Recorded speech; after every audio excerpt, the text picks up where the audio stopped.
de la rédaction. Nous sommes en ligne au téléphone avec Emmanuel Mabouan-Kessak qui est, vous le savez, candidat à la présidence de la Fédération camerounaise de football. Emmanuel Mabouan-Kessak est un ancien international camerounais de football. Il a notamment participé à cette épopée 1990 lors du mondial en Italie. Commençons par cette information qui est tombée hier dans la soirée. Comment accueillez-vous cette nouvelle qui indique qu'il n'y aura pas de double nationalité pour postuler au poste de président de l'Africa Foot? Certains estiment que c'est une mesure qui vise à éliminer Samuel Eto'o. C'est ce que vous pensez aussi? Bon, je ne pense pas particulièrement seulement à Samuel Eto'o parce qu'il y a beaucoup de Camerounais qui peuvent aussi déposer leur candidature. Joseph Antoine ne devait pas être candidat il y a de cela 3 ans, puisqu'en 2018, Joseph Antoine Bell a postulé et était dans la salle avec moi comme candidat à la présidence de l'Africa Foot parce qu'il a aussi double nationalité.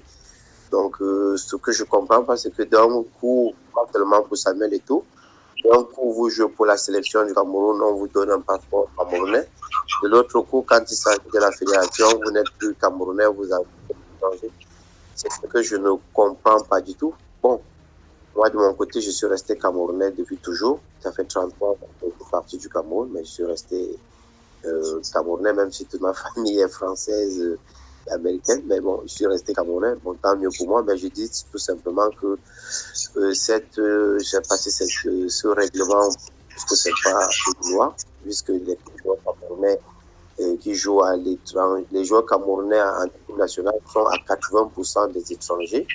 Donc, heureusement pour vous, vous êtes donc éligible à ce poste de président de la Fédération camerounaise de football. Vous êtes candidat à cette élection, mais vous avez introduit récemment un recours pour dénoncer une fraude qui serait en route et on vous a donné raison puisque la Chambre de conciliation et d'arbitrage du Comité national olympique et sportif du Cameroun a demandé une suspension de manière provisoire, en tout cas, de l'organisation au sein de l'instance fêtière du football camerounais, mais cette décision semble ne pas être respectée. Non, nous allons peut-être partir de recours en recours. Je ne veux pas que le Cameroun devienne, encore recommence ce qui s'est passé, encore revienne à ce qui s'est passé en 2018, puisque l'élection a été annulée suite à ce genre de pratique. Donc, c'est pour ça que vous allez essayer de faire respecter ces mesures, dites-vous.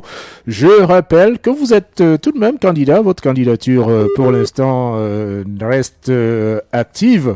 Dites-nous, qu'est-ce qui vous amène justement à postuler, c'est pas la première fois, à ce poste de président de la Fédération camerounaise de football? Vous pensez, comme certains, qu'il est désormais temps pour les footballeurs, pour que le football revienne aux footballeurs? J'ai été footballeur, j'ai été entraîneur, j'ai été manager, et je suis président de club, et j'ai sillonné le monde entier, les 5 continents. Et donc, je pense que depuis mon enfance, j'ai toujours ce rêve de pouvoir faire changer les choses. Donc, je me dis, avec mon expérience, avec mes amis, nous pouvons faire évoluer les choses au niveau de la Fédération camerounaise de football, la moderniser et donner au maximum de chances possibles à nos footballeurs de pouvoir avoir quelque chose à manger, parce que il faut savoir que le footballeur camerounais est démuni. Donc, en étant président de l'association des footballeurs amateurs professionnels du Cameroun, c'est pour beaucoup de raisons que je me suis engagé à être président.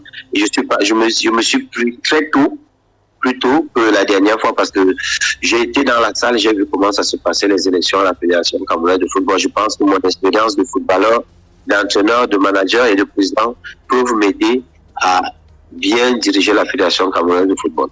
Et vous savez aussi, puisque vous le disiez vous-même, vous avez été déjà candidat, que ce n'est pas très orthodoxe ces élections à la tête de la Fédération camerounaise de football. Vous connaissez d'ailleurs ce que vous dénoncez, ces fraudes massives qui sont souvent organisées. Vous pensez que les choses vont changer cette fois-ci? Non, ça va changer. Je sais que le Cameroun, c'est un pays de droit. Ça va changer. Il y a des magistrats, des avocats, comme l'État, c'est un pays de droit. On va apprendre à respecter les lois. J'irai jusqu'au bout. Non seulement de mes convictions, j'irai jusqu'au bout de montrer que on peut faire avec la vérité. Je me permets tout de même de vous poser cette question. Il y a un autre candidat que vous connaissez très bien d'ailleurs, Jules Denis Onana, qui est votre ami, avec qui vous avez cheminé notamment en Indonésie. Comment comprendre cette scission au sein des footballeurs? Jules Denis Onana, c'est mon beau-frère. C'est le mari de ma grande sœur. J'ai été son agent. C'est mon ami. Il y a encore 2 jours, on joue ensemble du côté de Puma et du côté des Zika. Donc, il n'y a pas de problème. Je disais tout simplement que chacun, je ne connais pas son programme, mais moi, j'ai le mien. Il a ses intentions d'être le président de la fédération. C'est une très bonne chose aussi. Mais comme je disais, nous sommes des lions indétrônables. Nous sommes différents. Nous sommes obligés de jouer ensemble et pas d'être peut-être amis. Mais quand on dit candidature unique, est-ce que les joueurs ont le pouvoir de voter au Cameroun? Non. Je pense que la dernière élection à la Fédération camerounaise, nous étions 4 footballeurs. Mettons qui représentait l'association des footballeurs et quelqu'un qui était délégué de la région du littoral, et Ben Joseph Antoine qui était candidat, et Karam Michel qui représentait les entraîneurs. Donc les footballeurs n'ont pas le droit de vote,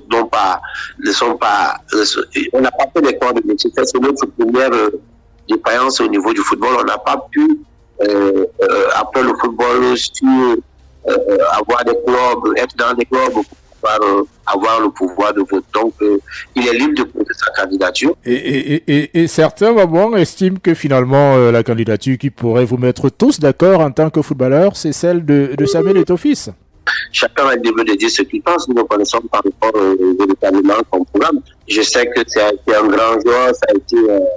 Il a un petit dans l'école de management de foot. Il a des qualités, il a le monde avec lui, mais je dis que nous ne connaissons pas son programme donc je ne peux pas me prononcer sur ce sujet.